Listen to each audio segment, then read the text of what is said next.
fake guns and a real DB5 in Aston Martin's Goldfinger continuation. The DB5 Goldfinger continuation is priced at $3.5 million, and you'll need that much money to buy it. The Aston Martin DB5 Goldfinger continuation's major difficulty will always be one of discipline.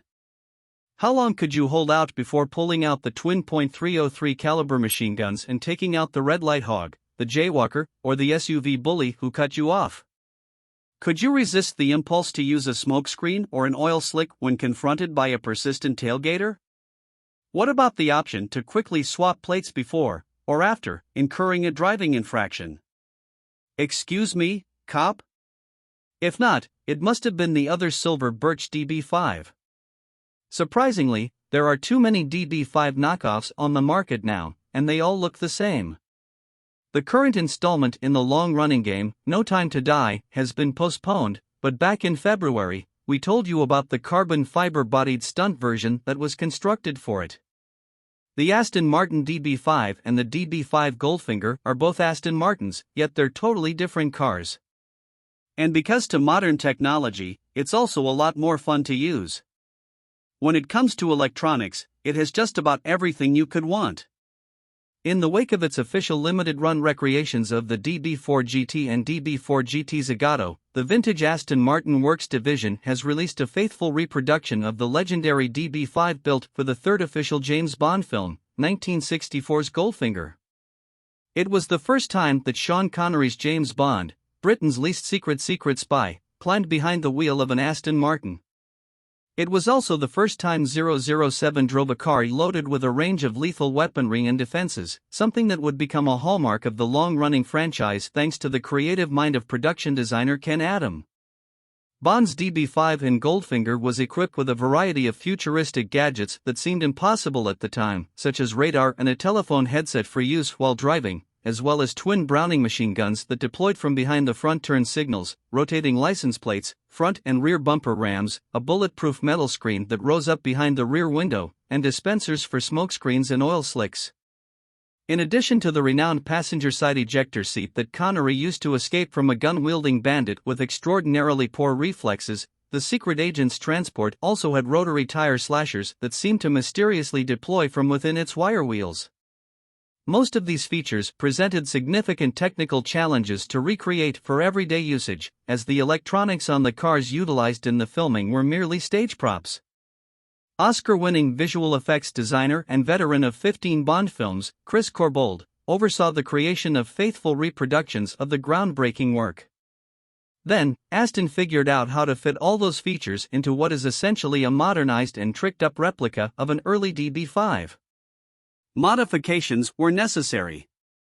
The earliest replica machine guns likely caused their owners legal trouble because they employed pyrotechnic blanks that needed to be constantly reloaded and sounded just like real automatic gunfire. The barrels of the continuation have a motorized recoil action and ultra-bright LEDs to simulate firing, but the loudspeaker soundtrack is lifted directly from Goldfinger and is somewhat muted in comparison to that of a real Browning .303. Tire slashers are packaged in a display case and cannot be installed on the vehicle because the manufacturer does not condone actual murder. The oil slick is merely water. Moreover, while the red button is located within the flip-open gearshifter, there is no ejector seat or even a cattle prod under the passenger seat. The sunroof aperture is still lopsided, though. A center console button panel controls the devices, while a remote control pack allows for hands-free use when the vehicle is parked. Another minor problem is hinted at by the disclaimer that has been painstakingly appended to every official release concerning the Goldfinger continuation. Please notice, this car is not road legal. We were able to test the prototype on a route that included some of England's most beautiful public roads, so clearly there is room for maneuver there. Two different firms in the United Kingdom are now advertising that they can get older continuation cars from Aston legally registered for usage on European roads. However, it seems quite improbable that you will be allowed to enjoy this specific DB5 in the United States on anything other than your large private estate unless you uncover and exploit some severe motor vehicle department loopholes. And that appears to be missing the point.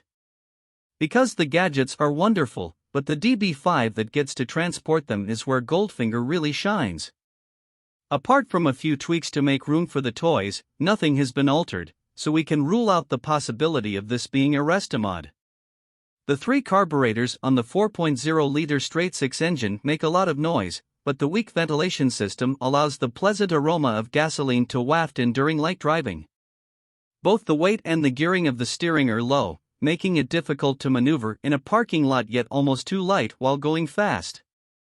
Additionally, the chassis manages to be both too hard and too soft, causing the vehicle to crash over even seemingly tiny defects while also providing violent body roll under even modest cornering loads.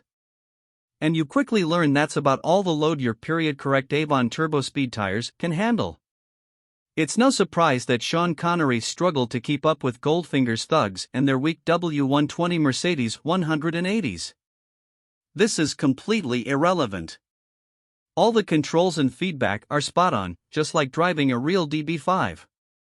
These inconsistencies are both indicative of and testament to the author's unique creativity. As a bonus, they highlight the DB5's other virtues. There are few greater automotive vistas than the one afforded by the wraparound glass and over the sensual curves of the hood, with a complete complement of chrome-bezeled Smith's instruments in the foreground. In terms of performance, the 290 horsepower and 288 pound-feet of torque provided by the Big 6 engine provide more than enough power to easily keep up with the pace of today's traffic. Having a manual transmission with 5 gears is a bonus.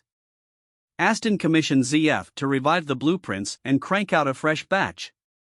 However, unlike the sloppy shift actions that were commonplace at the time, the current shifts feel more precise and positive. The DB5 may be dedicated to speed, but it's also a great car for taking it slow. Bond's Aston Martin is a throwback to a time when convenience and velocity were valued more highly than raw performance. The cabin is surprisingly quiet for a vehicle of its era when traveling at 60 miles per hour with the electric windows down to dissipate the heat generated by the huge engine. Without breaking a sweat, you can have a great time in this vehicle. The phrase "more money than sense" is typically meant as a slight, although it really just means that one needs to prioritize spending money above being cautious.